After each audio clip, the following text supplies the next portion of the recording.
Hi, this is Henry, and this is my first foray into the corner and contributing content.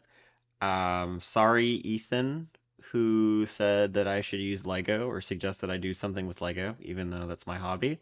Um, my production skills right now are limited, and I don't have the patience to cut and edit a crazy video.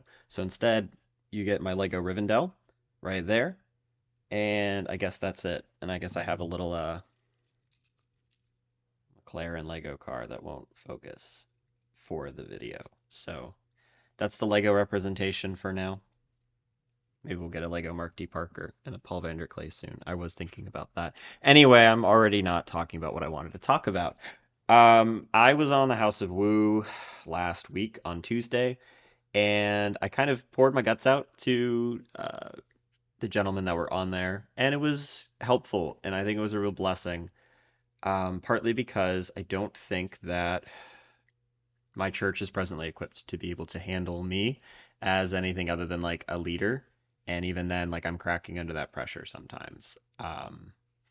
So Tuesday happened and on the House of Woo, and then um, Paul Vanderklay and Rod, whose last name I can't remember, and Mark all talked about marriage and kind of the landscape that young men face today. And I have thoughts on that too that are not quite fully articulated. But some of the stuff about the nature of the corner and the nature of kind of what I got out of my experience the other day on the House of Woo called to mind some of the discourse and conversation that I've been having in my church about getting young people in and the nature of like what the church should be, etc. And so, what I'm hoping to do, I guess we scene transitioned. We'll try. Oh, that's awkward. Okay. An older gentleman in the church who has been sort of like a coach, mentor to me for a little while and just kind of helping me figure out how to do specifically men's ministry sent this in an email to me the other day. It's called What Young Adults Look For in a Church. This is Lifeway research. I have my own reservations with some of what these articles and stuff entail. One of the concerns that I have, at least in my church, and I don't know if this is across the board in other spaces that are not so attuned to the culture or attuned to what's really happening, is kind of this insistence on what is kind of programmatic or insistent on what is kind of always been here or was applicable and appealing in like the I don't know X period amount of time before. So like Lifeway is not something that I'm super familiar with, or actually, it's really something that I avoid. It's resources for the church, specifically the Southern Baptist Convention, which I am a part of. And so he sent me this article, and I kind of rolled my eyes initially, only because this is kind of the similar content that I get a lot elsewhere. There's another article I might dig up and maybe complain about. But this article is really not helpful in kind of describing what young adults are looking for beyond a couple of vague terms. I don't want to go through that. And then I guess the goal ultimately from this is to kind of say, like, the corner does it.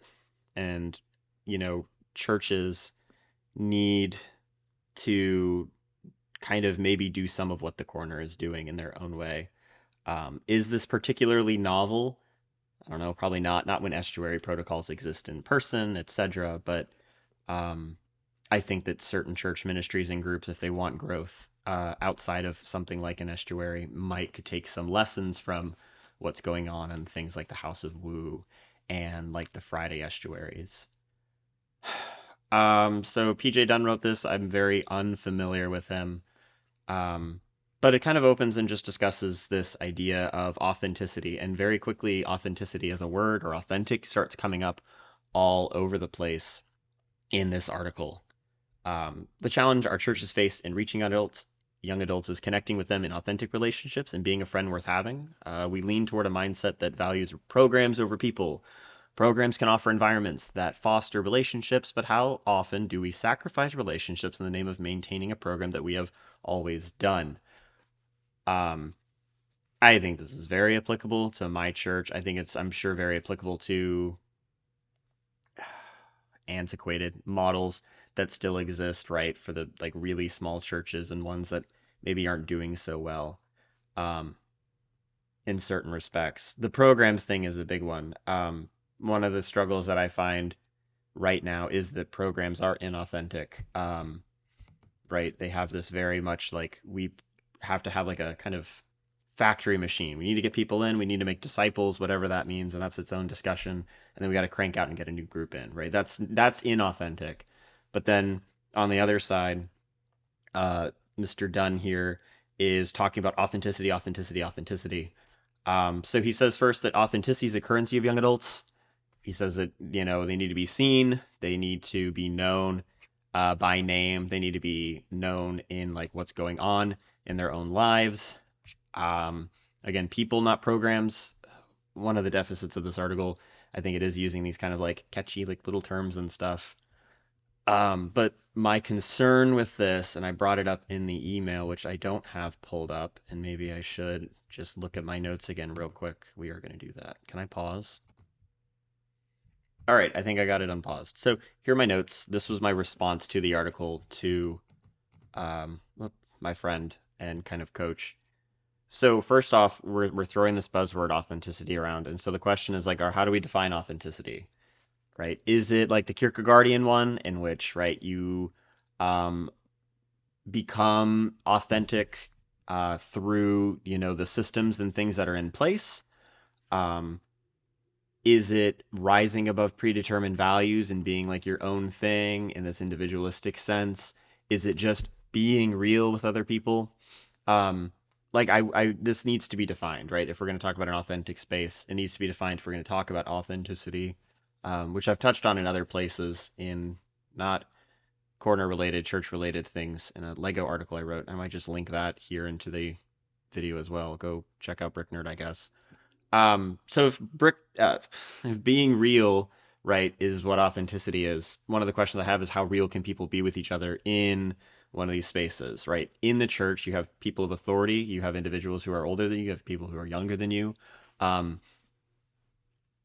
how real can like a pastor or how real can a deacon or other leader in the church be without crossing certain boundaries or compromising certain boundaries? Um, I brought it up on the House of Woo. Part of the pressure, presently being a leader in the church to a degree, is that you have to kind of be careful about what you say around like new believers or individuals coming into the church or unfamiliar, right? And so, can you be 100% real at all times? Do you do like the kayfabe thing that's discussed in the corner and you have a particular identity, etc.? Is that authentic? Is that inauthentic? Is that just a part of the self? So that's one question. Another one is, are church members equipped to handle the authenticity of young adults, right? If the church is wanting to get young people in, they better be well prepared for the strange ideas or theology or philosophy or differing political views that they might have from the rest of the congregation or from select individuals. And then the fourth one, like, what does an authentic church look like? Is it what a lot of churches are trying to do? Like, we're trying to get back to basics. We're trying to do the Acts thing. Like, we're doing the early church. Are the high church models the authentic ones because they adhere to unwavering concepts and principles? Um, is a church authentic when it's just doing its own thing, as chaotic and messed up as it is, or like weird as it is? So those are some of the questions that came up in reading that article. Um, so while young adults are looking for friends, which is its own discussion that I could bring up as like the value, and that might be its own topic. Um, how do we do that, right? The question is, how do you connect, right, young adults to other members of the church in friendship, in community, in a way that's not programmatic insofar as using programs, if they're deemed inauthentic, right? What is that something else that binds and draws individuals and keeps them within that space? These are the kind of the concerns that I've had for quite a while in my church and talking with people that I know in like more leadership-ish positions, or people who are kind of just privy to the structures that exist. And I think some of my concerns are, I don't want to say resolved, but don't exist or are maybe are fixed in things like the corner in the House of Woo. Um, Ethan Cahy emailed me after I was on the House of Woo, and he was amused at it was just me with like a bunch of, as we might call, like the old guys. And one, it was super familiar for me and comfortable for me to be in that environment because that's where I've been for like so long and stuff. But I think that that was really cool and really valuable because that's what I wish the church, at least that I was at, was able to really do. Mark and Ron were so very sweet and giving me the time and the space by which to share my own concerns. And I'll put some of the clips here in this video, probably near the end, just to showcase some like the highlights of that time. And then McMo showed up and he was really cool and also gave some advice and suggestions. And I came out of the whole event at the end of it just really encouraged and much appreciative. And at the end of it, I was like, yeah, no, this is what the church is like. My church's men's ministry. This is what I think the church wants to do and thinks it can do. And I'm not sure how they can do it. And I don't even know if I know all the inner workings of the corner, but I know that what's happening in the digital space here in this part of the internet is doing what I think a lot of churches want to do, and what I think PJ Dunn and other Southern Baptist or evangelical or Protestant leaders want for the church. And I don't know if they have it all the way beyond kind of like keywords. This is very rough. I'm just going to play some clips from the House of Woo that I was on, and we'll just call it a day with this being kind of an inaugural video and foray into the corner as I kind of figure out my groove in space and all of this. If you found the video, cool. Let me know what you think. Or if you want to talk about things, let me know. That's all, I guess. So long. Thesis that Tampa being the source of existential dread and concern is pretty good. I think that was enough. Wow, Henry, that was sad. That was like, that's deconstruct. That's, I don't know what that is, but that was like, no. That's my humor right there. Griswold Graham says McMo was on 10 hours this weekend. Oh, wow. But now he is, well, you're both East Coast, so at least you're on in the same time zone. I'll be more in tune then. McMosev at McMosev. I hear a dog. No, all kidding aside. There he is. Dun, dun, dun, dun. I made it. Please continue. All right, boys. McMo's in the house. Straighten up, fly right. Yeah, my 2 cents I was going to throw in is whenever I'm in a funk, you're just feeling whatever, just dry, whatever you want to put it. I go back to what I know is good for me, that I like. And I will drag myself there, kicking and screaming. And the moment I plug in and clock in, God shows up. And I'm like, oh, yeah, okay. And you plow through it. And I wonder if that's actually character development.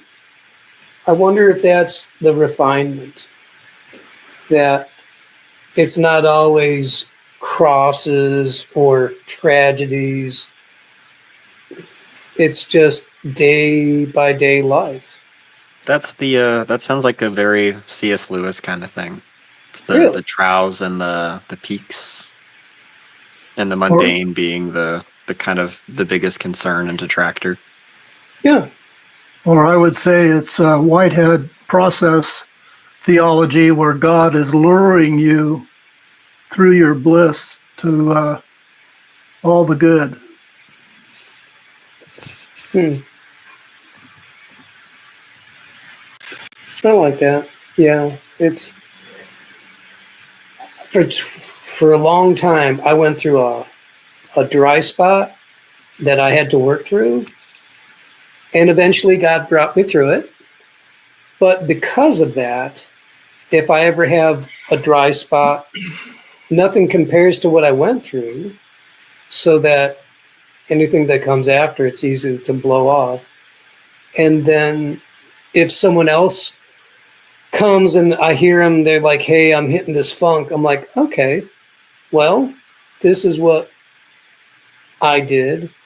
This is what got me through it, go back to what you first love, and know that you get stronger. It's the only superpower I think I have besides God in my life is don't quit. Hmm. I wish it was deeper than that. That's pretty good. That's life.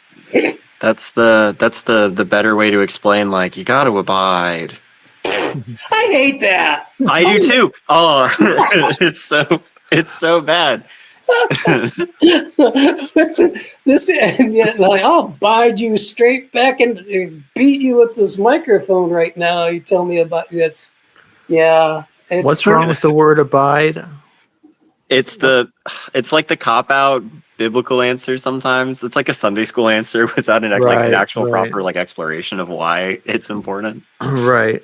Gotcha. So if you just saying it to say it as like it's implied that the meaning is understood is dumb. It's like read your Bible and pray. It's like, well, you actually do kind of need to figure out why it's important to read your Bible, and you kind of got to understand the significance of prayer for that to make like anything worthwhile. Right. I have 5 pieces of advice for our young friend Henry. I'm afraid you old guys might have gotten distracted with him being single and dwelt too much on the girl problem. That is not a problem. The problems start coming when you're with a girl. So I've heard. This is coming from a man approaching midlife crisis age, 35 or so. I'm also happily married. But I was in the exact, not the exact spot that Henry's in, but very, very similar. Lots of eyes on me. And so I've got basically 5 pieces of advice I was trying to think through that might have helped the younger me and it might help you out a little bit. So the first one is basically don't turn to any type of chemicals for relief. Even like too much sugar, like if you're finding that every Sunday night you're just cramming Oreos, like that would be a very bad sign. I mean, to do it every so often as like a way to have fun. I'm not, you're young, you're going to do dumb stuff, like go crazy. But basically I started smoking cigarettes right around the time when I had the most eyeballs on me. Because it was just a little too much to handle. And so I just needed an outlet and a relief. And 12 years later, still smoking. So don't do that. That becomes something that you have to deal with later.